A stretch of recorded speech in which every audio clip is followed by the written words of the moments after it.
Yep. Speaking of the NBA and the NBA draft, it sounds like Nice transition. there's going to be some level of change coming here. Shams put out a report that made it seem like the one and done rule was going to end up going away. The age limit is going to come down to 18, and it could happen as soon as the 2024 NBA draft. Woj, later on Monday night, put out a report that said, pump the brakes. It's probably not going to happen for a while because there are trades that have been agreed to with future draft picks based off of what the current setup is, and that the NBA doesn't want to do away with the one and done rule. Why wouldn't they? For the new CBA, this is why I won't believe that the one and done rule is going away until I see the one and done rule go away. There is no motivation for either side in these negotiations to have this go away. Take the owners, the billionaire owners, the people that are really, really smart about their money and ruthless about their money. Do you think that they want to pay an extra year upfront of development in the 18th for kids that are 18 years old coming out of high school? Do they want to pay for an extra year of development while also losing on the back end a year of that kid's prime when you can take advantage of what you were paying for of that development? Remember, in the NBA, you basically have 9 years of control over a player before he can go to market and he's just a pure free agent. That's insane. You want to get kids older so that you can have them later in their career as opposed to getting them earlier when you lose control when they're 27 or 28. You want them to their 29 or to their 30. That's what NBA owners want. They don't want to pay for an extra year of development. But here's the other thing. You don't want to pay for that development. The NBA owners, if the kids come in a year earlier, that is an extra year of development that all of these guys have to pay.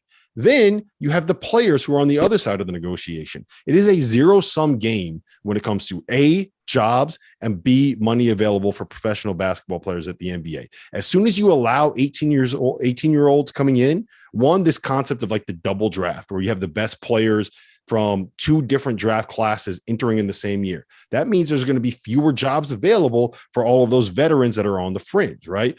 All those guys that are currently part of the NBA Players Union, there's a lot of them that are going to be out of a job when you have that double draft. And two, the money is going to go to these younger kids instead of the older guys, right? So there's no incentive for either side of the CBA to get rid of the one and done rule.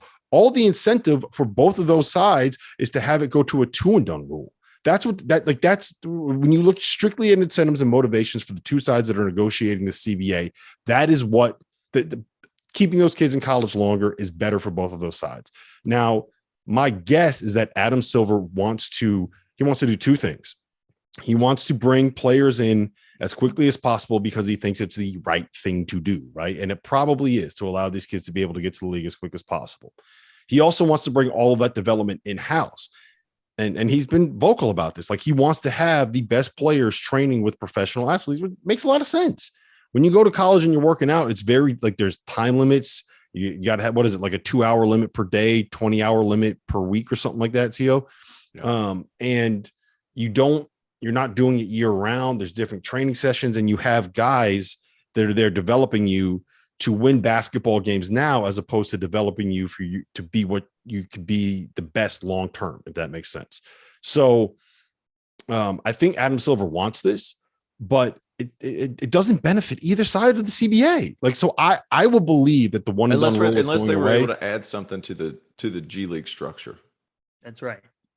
Which would make sense because the G League's good now. Like, they've done a nice job with that league. Sorry to interrupt you, Rob. Keep going. I hear what you're saying, but we're talking about 18-year-olds that are going to be first-round picks. They're going to be eligible for the draft. So you're drafting an 18-year-old. His first contract goes until he's 22. His second contract goes until he's 27. Right now, all of a sudden, you got to pay that third contract, the max deals or whatever, until they're 32, which means they're more likely to have to get another max deal until they're 37. You're adding it costs more for NBA owners to bring these kids in when they're younger, which is why you're not a billionaire by being done with your money. So that's why I'll believe that the one and done rule is going away when I see the one and done rule going away. That's just where I'm at with it. I'm not sure that logic of the contracts by 1 year, I'm not sure I completely buy it, because they're going to be paying somebody anyway. And there's a salary cap there for a reason. There's a salary minimum too. Like, you've got to be able to pay guys. So the only thing I just think when it went into effect, what was it? 2000. When did it go into effect? What year was that, Rob? 2005. 2005. Like the G League was in its infancy. Like that, I think that's kind of your turning point. Every team has a feeder system going on. I think that could be the turning point for this. I think the kids should be able to go. I know that there's been a lot of talk about, when I say talk, I mean like just with me and my buddies, basically. Like I love the baseball rule. Either let them go out of high school or they got to stay for 3 years. Huge fan of that. Because 3 years, but 3 years they're graduating. Wasn't that the point the whole time? I mean, the NBA doesn't give a fuck. But like, here's the problem. Here's the problem with that. I love it just from a hypothetical perspective. And here's the thing about that is like Trae Young would not have been a one and done, or Trae Young would not have been a straight out of high school guy. And he comes in and he averages 30 points and 10 assists, and then you're going to tell him he's got to be in the college for 2 more years. Yeah, it would make for great. It would make for great theater. What would That's if Trae Young freedom? That's freedom. Let me ask you guys this: if Trae Young, if this rule was in place, Trae Young, who averaged 30 points and 10 assists as a freshman, if he was forced to stay till his junior year, what does he average as a junior in college? I don't know. It'd be Ralph Sampson numbers. 41. 42 points and 42 17 points. assists. Here's my deal with this, okay? Just and Oklahoma still would not be able to get out of the first 4. Right, exactly. Yeah, they had first round loss. And wasn't it to Rhode Island? Oh, yes. Danny Hurley is one NCAA tournament. Oh, boy. Yeah, there we go. Okay, so, yes, for a different discussion during the season. So when I read this report, and I just am reading it again, first off, Adrian Wojnarowski is such a perfect source, reporter, whatever you want to say, for the National Basketball Association, because you can totally see in these tweets that someone from the league called Woj and said, hey, Woj, Shams is wrong, or at least we don't, maybe not wrong, but we don't love this. Here's what's really going on. Here's what you need to put out. Now, we can get in the Woj Shams war. That's not what I'm here to say. What I'm here to say I don't want to get involved in that. I don't want to get involved in that. I don't want to get involved in that at all.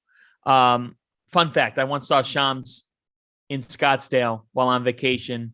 He's probably one of the few people that has ever seen me shirtless for several days in a row because I was at the pool and he was at the pool. And so he got a look at this body. Holy shit. So that's great. Yes, that did happen. Yeah, I was like, I looked across the pool. I'm like, is that Shams? And he's just. Yeah, the whole time. Okay, so Woj, for the people listening, he was like on his phone nonstop. So Woj says several obstacles and complexities remain, including the league's insistence that players provide medical info, physicals to all 30 teams.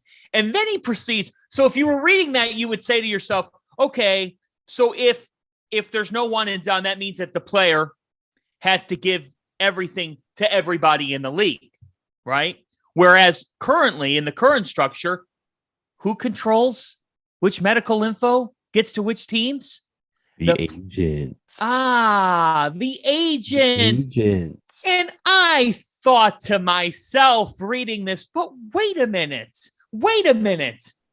And Lamar Jackson would agree with me. The agents. Who needs the agents? Oh, that's right. Because behind closed doors, the NBA teams and organizations, folks, don't let them fool you. They're good friends. They're good friends with all of those agents. This was simply language to put out there that states, before we dramatically shift the landscape, our whole goodwill with the agents and our good practices and our let us help you. Help yourself. You scratch our back, we'll scratch yours. That whole partnership that has some direct language in it, but not all direct language in it, this change would crush that, hurt that. It would alter that. And guys, when we're talking about millions and billions and gazillions of dollars, if the system ain't broke, don't go fixing it to a point that you could end up hurting your relationship with those player or agents. And the fact of the matter is this: nobody wants to go rot in Sacramento or potentially Oklahoma City. Like, nobody wants to go rot for an NBA organization. And if you provide your medical info to every single team, all that info's out there to every team, you're going to have far less control of your potential landing spot when you don't have that system in place where player agents are giving that info out to certain teams. That's what my takeaway from this was. Agree or disagree?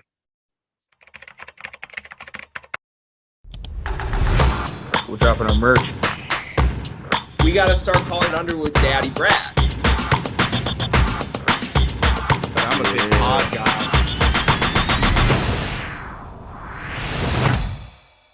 Breaking news. The Field of 68 has an online store, and it's your one-stop shop for the latest and greatest merch in college basketball and college football. You can find shirts to support your favorite team, make fun of your rival team, or boast Field of 68 catchphrases like Daddy Brad, Cussin' and Discussin', and the Star Heels. Go to www.fieldof68.shop today and enter promo code TOUCHDOWN for 20% off at checkout. I'm a big fan of what you just said. Just make sure everybody sees it. And here's another thing. It could help those Sacramentos and things like that. Like is that kind of what you were referring to? Like, well, I'm saying that so to me, I don't see that big of a deal with everybody seeing the information, but Woj's reports suggest that the agent system and the one and done system is still benefiting the league. So I think there's two things that you can look at here. I think you can both say that the draft age getting lowered, like, it is what it is. Give the players the freedom to choose to go straight to the draft or straight to Ignite or whatever it is. I think, T.O., that this is the whole purpose of Ignite and the G League. The G League has been planning for this. The G League's gotten better as a league and has gotten better at actually developing talent. Like, they've gotten closer to what the minors are in baseball. Whereas the G League used to be a lost hole. It's not anymore. It actually is a developmental system. Adam Silver wants this. He should want it. I get that. You could both say that lowering the age is appropriate while also saying that one and done should remain in place the way it's been. The only problem with that is if you lower the age limit and keep one and done in place, all you're going to be getting is more situations of like Gigi Jackson finding a way to graduate as a 17-year-old after his junior year in high school and going to college. And all it's going to do is make it 1 year younger for people that are going to do their one and done year. And like, I don't blame him. You know what Gigi Jackson is getting from South Carolina to be able to play this year? A lot of money. A lot of money. He's getting Oscar Sheway money. 2 commas with a crooked number in front. Right. So I don't know how that's going to end up. Yeah, but all it's going to do is make it's going to be a hard year. Like, look, a hard year in Columbia. Yeah. I think if you're going to get rid of the age limit, right, there should be no one and done. Just let them go straight pro. That's the best thing to do for a lot of these kids. There's a lot of guys that don't belong in college. I think overall it will not having guys like Zion Williamson, not having guys like RJ Barrett, not having guys like Cade Cunningham, like that hurts college basketball to a point. But can't miss what you never had.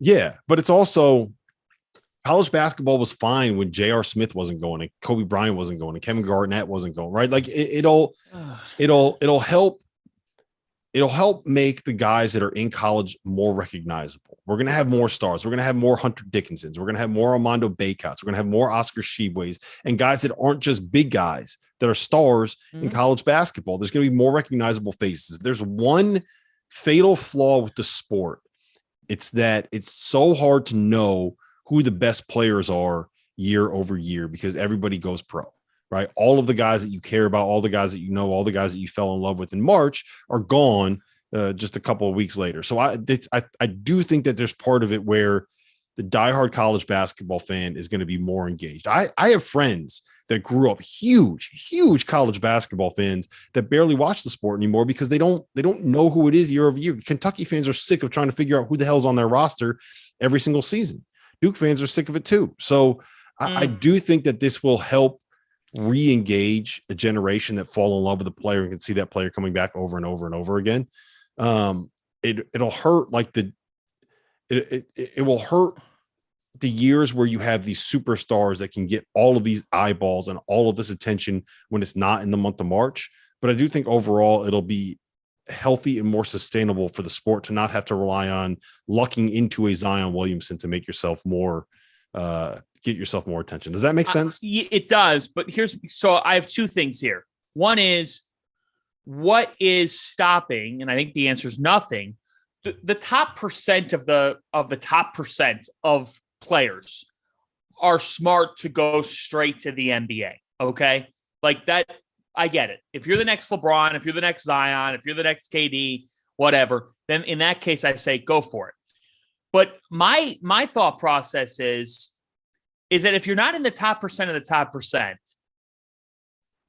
like I would hope that you would look at the college route and say, I can get in with the university. There's still something to be said about developing under a Cal, under now a Shire, under whoever that coach may be. Fran McCaffrey. Right. You could stop. Because anytime you bring up Iowa now, I can't take you seriously. That being said, you could play for a coach, right? You could get in with a university. So, hey, you might not realize it, 18-year-old kid, but your parents do and we do. You could always go back when you're 45 and do whatever you want at that university. They'll fulfill whatever you need to fulfill. You can also make bank. Like, you could make bank in your 1 year in college. You might be able to make not the same amount of money, but a lot of money, get in with a school, develop that year, and then you get drafted that after that year. Like, to me, I look at that situation and say, I still think there's value to going the one and done route over just going straight to the draft. I think you're going to see the top percent of the top percent. But the other thing is this, guys, does it make sense?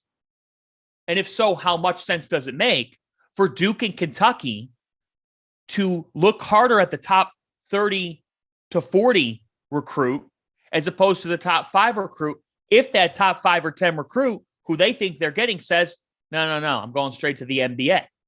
That was the hang up back when Duke won the championship with Shire and Nolan Smith and Zubek, and that was all top 40 kids.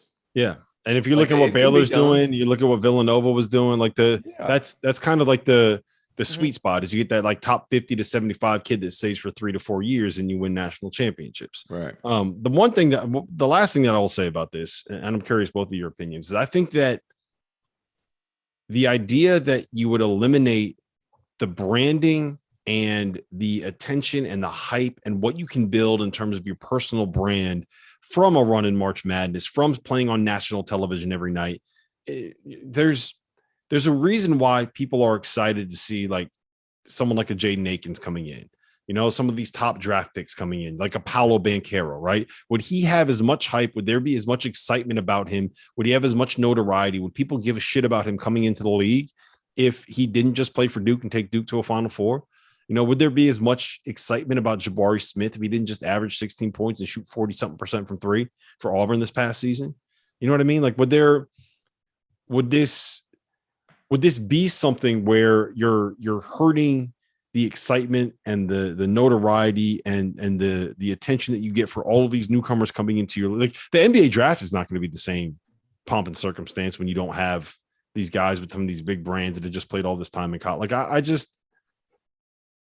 I think the system is working well right now, especially now that NIL is available and all of these kids are going to be able to make a shitload of money when you get to college, right? Like, I understand the desire to allow them to have the opportunity to go pro right out of high school. I just think there's going to be a lot more bad decisions made and having those guardrails in place. But I also understand that kind of also makes me sound like an old man. That is kind of like, yeah, we got to keep college basketball alive. No, I think that it makes a lot of sense the way that the system is set up. And it's not going to get hurt. It's not going to hurt college basketball competitively, which we've gone over. Like, look at the national champions. We've talked about this on this podcast ad nauseum. It's not going to hurt the sport competitively. Veteran teams are winning the national championship for the most part. So I got to tell you guys, like, I can't wait for actual basketball. I can't wait for the season to start. We've talked about an arrest, and now we've talked about this rule. So it's guys, we are, as we do this podcast, 48 days away. God. Yep. I'm excited. I'm very excited. What's going on, guys? Rob Dauster here, the founder of the Field of 68 and the Field of 12 Media Networks. I wanted to take a quick minute to let you guys know about an exciting new project that we have been working on for the last 3 months.